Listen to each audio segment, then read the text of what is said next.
जय श्री कृष्ण दोस्तों, आप सभी का हमारे चैनल पर स्वागत है। महाभारत के 4 रहस्यमय पक्षी। पुराणों में एक कथा मिलती है।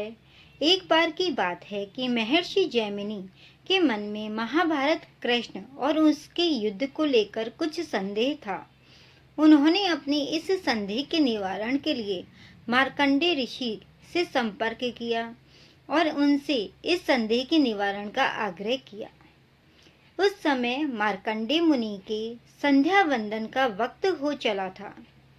उन्होंने जैमिनी ऋषि से कहा कि यदि आपको अपनी शंका का समाधान विस्तार से करना है तो विंध्याचल में पिंगाक्ष, निर्वोध, सुपुत्र और सुमुख नाम के 4 पक्षी हैं। ये चारों पक्षी द्रोण के पुत्र हैं, जो वेद और शास्त्रों में पारंगत हैं। उनसे तुम अपनी शंकाओं का निवारण कर सकते हो। उन 4 पक्षियों का पालन पोषक शमीक ऋषि करते हैं। यह सुनकर जैमिनी ऋषि ने विस्मित होकर पूछा कि पक्षी द्रोण के पुत्र कैसे हो सकते हैं? मानवों की भाषा का ज्ञान पक्षियों को कैसे हो सकता है? वे कैसे मेरी शंकाओं का समाधान कर सकते हैं? यह सुनकर मार्कंडेय ने कहा कि एक बार की बात है, देव मुनि नारद अमरावती नगर पहुँचे। अमरावती में के इंद्र महेंद्र ने नारद का स्वागत सत्कार किया और उनको बिठाकर कहा कि देव मुनि, आपको विदित ही है कि देव सभा में रंभा, उर्वशी, तिलोत्तमा, मेनका, घृतांची, उर्वशी आदि देवगणिकाएं, अप्सराएं और नर्तकियां हैं। आपके विचार से इनमें से श्रेष्ठ कौन है? नारद ने उन अप्सराओं को संबोधित कर पूछा कि हे देवगणिकाओं, तुम लोगों में से जो अधिक सुंदर, सरस, संलाप आदि विद्याओं में श्रेष्ठ है, वही हमारे समक्ष नृत्य करे। नारद का प्रश्न सुनकर सभी अप्सराएं मौन रहीं। तब इंद्र ने नारद से कहा कि देवर्षि, इन अप्सराओं में से आप ही स्वयं श्रेष्ठ सुंदरी का चयन करें। इस पर नारद ने देव नर्तकियों से कहा कि तुम लोगों में जो नर्तकी दुर्वासा को मोह जाल में बांध सकती है, वही मेरी दृष्टि में श्रेष्ठ है।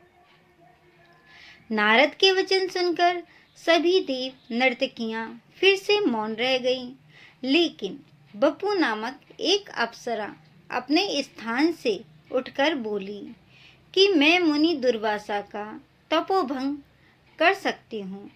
बपू का दृढ़ निश्चय देख महेंद्र ने प्रसन्न होकर कहा कि यदि तुम मुनि दुर्वासा के असाधारण तप को भंग कर दोगी तो मैं तुम्हें मुंह मांगा इनाम दूंगा। मुनि दुर्वासा उस समय हिमाचल प्रदेश में घोर तपस्या कर रहे थे। अप्सरा बपू दुर्वासा मुनि के आश्रम के पास पहुंचकर मधुर संगीत का आलाप करने लगी। संगीत के माधुर्य पर मुग्ध हो मुनि दुर्वासा अपनी तपस्या बंद कर देव कन्या के समीप पहुंचे। अपना तपोभंग करने वाली देवांगना को देख क्रुद्ध हो दुर्वासा ने श्राप दिया कि हे देव कन्या, तुम मेरी तपस्या में विघ्न डालने के लिए षड्यंत्र से यहाँ पर आई हो, इसलिए तुम गरुड़ कुल में पक्षी बनकर जन्म धारण करोगी। अप्सरा बपू भयभीत हो गई और उसने दुर्वासा मुनि से अपने अपराध की क्षमा मांगी। बपू पर दया करके महर्षि दुर्वासा ने कहा कि तुम 16 वर्ष पक्षी रूप में जीवित रहकर 4 पुत्रों को जन्म दोगी। तदंतर बाण से घायल होकर प्राण त्याग करके पूर्व रूप को प्राप्त करोगे। दुर्वासा मुनि के श्राप के प्रभाव से बपू ने गरुड़ वंशीय कंधर नामक पक्षी की पत्नी मदनिका के गर्भ से केक पक्षिणी के रूप में जन्म लिया। उसका नाम तार्शी था। बाद में उसका विवाह मंदपाल के पुत्र द्रोण के से विवाह किया गया। 16 वर्ष की आयु में उसने गर्भ धारण किया। इसी अवस्था में उसके मन में महाभारत का युद्ध देखने की इच्छा जागृत हुई। उसी इच्छा के कारण वह आकाश में उड़ रही थी। उसी समय अर्जुन ने अपने किसी शत्रु के ऊपर बाण का संधान किया था।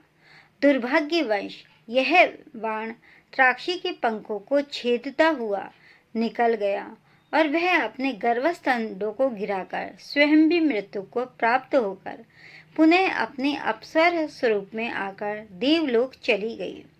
लेकिन उसके अंडे गर्भ विच्छेद के कारण पृथ्वी पर गिर पड़े। संयोगवश उसी समय युद्ध लड़ रहे भगदत्त के सुप्रविक नामक गजराज का विशालकाय गलघंटा भी बाण लगने से टूटकर गिरा और उसने अंडों को आच्छादित कर लिया अर्थात ढक लिया।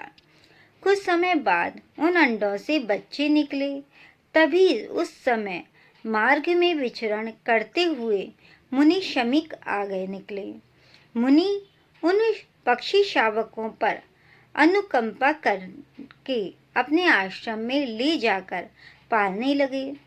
कुछ समय बाद वे परिपुष्ट होकर मनुष्य की वाणी बोलते हुए अपने गुरु यानी मुनि को प्रणाम करने लगे।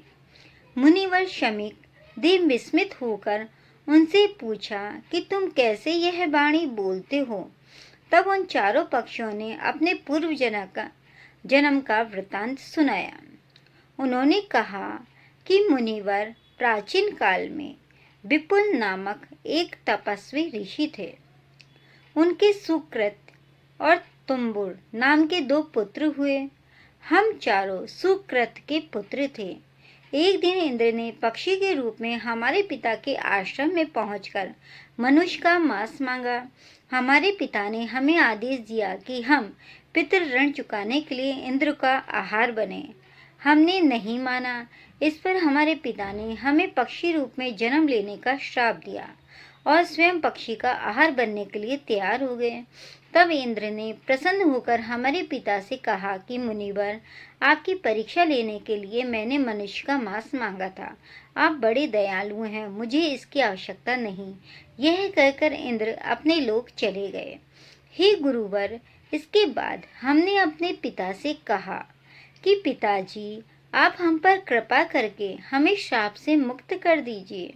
हमारे पिता ने अनुग्रह करके हमें श्राप मुक्त होने का उपाय बताया कि पुत्रों, तुम लोग पक्षी रूप में ज्ञानी बनकर कुछ दिन विंध्याचल पर्वत की कंदरा में निवास करोगे। महर्षि जैमिनी तुम्हारे पास आकर अपनी शंकाओं का निवारण करने के लिए तुम लोगों से प्रार्थना करेंगे। तब तुम लोग मेरे श्राप से मुक्त हो जाओगे। इस कारण हम पक्षी बन गए। उपरोक्त वृत्तांत सुनकर शमीक ने उन्हें समझाया कि तुम लोग शीघ्र विंध्याचल में चले जाओ।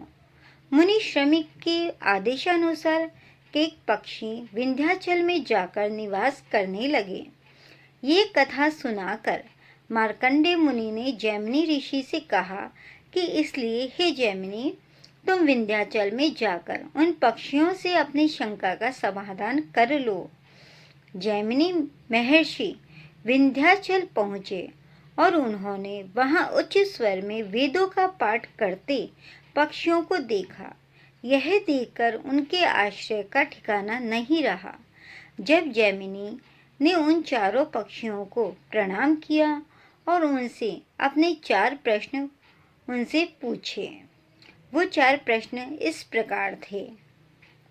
पहला प्रश्न था कि इस जगत के कर्ता धर्ता भगवान ने मनुष्य का जन्म क्यों लिया, क्योंकि वो कर्ता धर्ता थे, फिर भी उन्होंने मनुष्य का जन्म क्यों लिया। दूसरा प्रश्न था राजा दुष्प्रत की पुत्री द्रौपदी 5 पतियों की पत्नी क्यों बनी। तीसरा प्रश्न था श्री कृष्ण के भ्राता बलराम ने किस कारण तीर्थ यात्राएं की। और चौथा प्रश्न था द्रौपदी के 5 पुत्र उप पांडवों की ऐसी अघन्य मृत्यु क्यों हुई। चारों पक्षियों ने ऋषि जैमिनी की शंका का समाधान करने के लिए एक बहुत ही लंबी कथा सुनाई और जैमिनी ऋषि उसे सुनकर संतुष्ट हो गए। इस तरह चारों पक्षियों को भी पक्षी योनि से मुक्ति मिल गई। ये थे महाभारत के 4 रहस्यमयी पक्षी, जिन्होंने की जैमिनी का शंकाओं का समाधान किया। दोस्तों, आपको ये कहानी कैसी लगी? अच्छी लगी हो तो कमेंट बॉक्स में कमेंट करके जय श्री कृष्ण लिखकर अपनी हाजिरी जरूर दर्ज करवाएं और पुण्य की प्राप्ति करें। और ये 4 प्रश्नों की शंकाओं के समाधान आप भी चाहते हैं तो हमारी कथाओं को देखते रहिए। जय श्री कृष्ण दोस्तों।